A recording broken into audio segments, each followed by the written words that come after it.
First, clean the desktop to remove debris. Second, measure and cut the required size of akadeco wood grain self-adhesive wallpaper. Third, peel off the 1020 cm release liner and apply the wallpaper while smoothing out air bubbles with a scraper.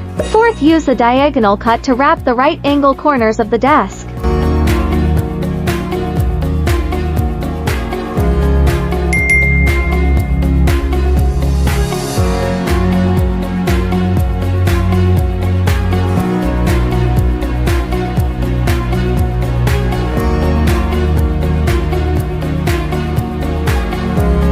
Fifth, use a hot air gun to blow the film into a soft shape.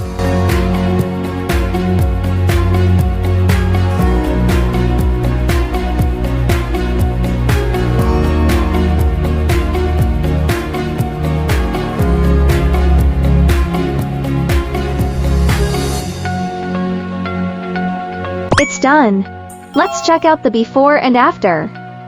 Follow me for more renovation goodies.